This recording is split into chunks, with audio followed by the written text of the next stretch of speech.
قدرت نے دنیا کو بہت خوبصورت انداز میں تخلیق کیا ہے، اس کے ماحول کو حسین و دلکش بنایا ہے، اس کے ہر عمل میں ایک تدبیر پائی جاتی ہے۔ تمام حیوانات و نباتات ایک عمل کے تحت پیدا ہو کر مٹی کے ساتھ مٹی ہوتے چلے جا رہے ہیں۔ یہ عمل لاکھوں سالوں سے جاری ہے۔ قدرت کے اس اتنے پرانے عمل سے دنیا کے حسن پر کبھی کوئی منفی اثرات مرتب نہیں ہوئے، لیکن حیرت ہے انسان کی ان سائنسی ایجادات پر جو ایک طرف تو صنعتی انقلاب لائیں تو دوسری طرف اسی نے انسان کے لیے انگنت مسائل پیدا کر ڈالے۔ سائنسی ترقی سے پیدا ہونے والے بہت سے مسائل میں سے ایک مسئلہ پلاسٹک بیگ، پولیتھین بیگ یا عام طور پر پکارے جانے والے لفظ شاپر کا ہے۔ درختوں کی شاخیں ہوں یا کھیل کے میدان، گلیاں ہوں یا سڑکیں، کوئی خالی جگہ ہو یا پلاٹ، دریا ہوں یا سمندر، ہر جگہ پلاسٹک شاپر دکھائی دیتے ہیں۔ یہ 1980 کے شروع کی بات ہے جب پلاسٹک یا پولیتھین شاپر بیگ پہلی مرتبہ پاکستان کی مارکیٹوں میں متعارف کرائے گئے۔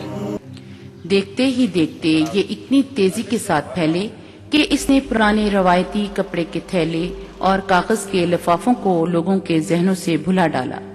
کوئی چھوٹی سے چھوٹی چیز بھی بیچنی ہو تو دکاندار اسے انتہائی عزت و احترام کے ساتھ پلاسٹک بیگ میں ڈال کر گاہک کے سپرد کرتا ہے۔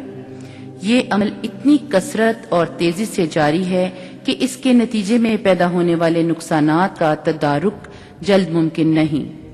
ہمیں پلاسٹک کے بنے ہوئے شاپرز کے استعمال کے بظاہر تو کوئی نقصانات نظر نہیں آتے، لیکن اگر ان کے نقصانات صحیح طرح سے کسی کی سمجھ میں آ جائیں تو وہ باقی زندگی ان کو کبھی استعمال نہ کرے۔ پلاسٹک بیگوں میں کھانے پینے کی اشیاء لانے سے پلاسٹک کے زہریلے اجزاء کھانے کی چیزوں میں شامل ہو کر صحت پر اثر انداز ہوتے ہیں۔ انہیں رنگدار بنانے کے لیے جو کیمیکل استعمال کیے جاتے ہیں وہ بھی کھانے پینے کی اشیاء پر زہریلے اثرات چھوڑتے ہیں۔ ان میں سیاہ شاپرز کو رنگنے والے کیمیکلز انتہائی خطرناک ہیں۔ ہم کوڑے کرکٹ سے نجات حاصل کرنے کے لیے اسے جلا دیتے ہیں، جس سے اس میں موجود شاپرز بھی جل جاتے ہیں جو زہریلا دھواں خارج کرتے ہیں۔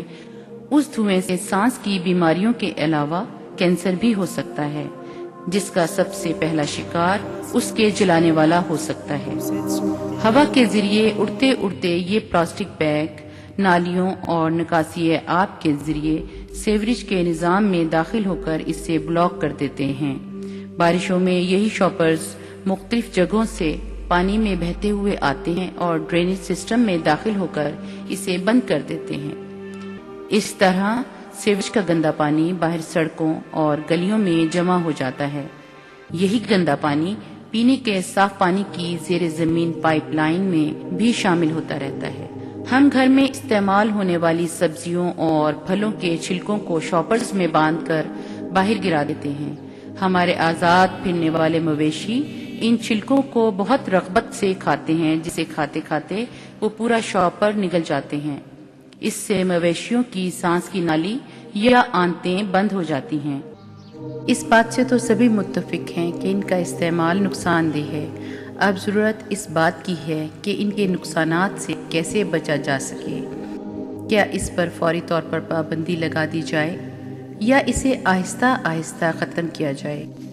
اس کی انڈسٹری اتنی پھیل چکی ہے کہ اس کے ساتھ لاکھوں لوگوں کا روزگار منسلک ہے۔ اس میں بیسیکلی مسئلہ یہ ہے کہ یہ جو انڈسٹری ہے اس میں تقریباً 1.5 لاکھ بندہ ڈائریکٹلی ایفیکٹ ہو رہا ہے اور تقریباً 6 لاکھ بندہ انڈائریکٹلی ایفیکٹ ہو رہا ہے، جس کی وجہ سے بڑا سوچ سمجھ کر اس میں ایک سٹیپ لینا پڑے گا، کیونکہ اس گورنمنٹ کا ویسے بھی ایک سلوگن ہے کہ جی ہم انمپلائمنٹ ختم کریں گے، تو اس لیے ہم جلدی میں اس پہ نہیں، آہستہ آہستہ اس پہ ہم کام کر رہے ہیں۔ اس کا ایک ہی حل سمجھ میں آتا ہے جس پر عمل کرنا بھی آسان ہے کہ اس کا استعمال کم سے کم کرتے ہوئے اس کو بتدریج ختم کرنا ہوگا اور اس کی جگہ مٹی میں تحلیل ہونے والے بایو ڈیگریڈیبل بیگز متعارف کروانے ہوں گے۔ ڈیگریڈیبل جو پولیتھین ہے اس کے لیے کام ہو رہا ہے، اس میں بایو ڈیگریڈیبل ہے یا واٹر سولیبل ابھی شروع ہوئے ہیں۔ جاپان میں اس پہ کام ہو رہا ہے. اس کے استعمال کے دو اہم ستونوں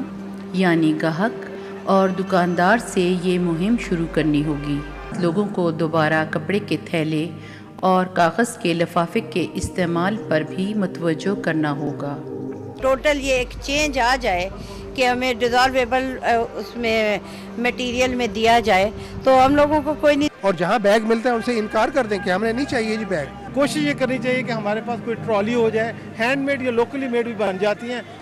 آپ نے اور دنیا میں موجود ہر کسی انسان نے اپنی زندگی میں جو کوئی بھی پلاسٹک بیگ استعمال کیا ہوگا وہ یقینی طور پر کہیں نہ کہیں آج بھی موجود ہوگا, اور وہ اس وقت بھی موجود ہوگا جب اس کو استعمال کرنے والا خود اس دنیا میں نہیں ہوگا. اب سوال یہ نہیں رہا کہ اس کا استعمال کب ختم ہوگا, بلکہ سوال یہ پیدا ہو چکا ہے کہ اس کا استعمال کبھی ختم ہوگا یا نہیں. پلاسٹک بیگ مٹی میں تحلیل ہونے کے لیے ہزاروں سال کا وقت لیتے ہیں, لیکن یہ بات کسی کو سمجھنے کے لیے صرف 1 منٹ توجہ دینے کی ضرورت ہے. ٹھہریے, صرف 1 منٹ سنیے, سمجھیے اور فیصلہ کیجیے.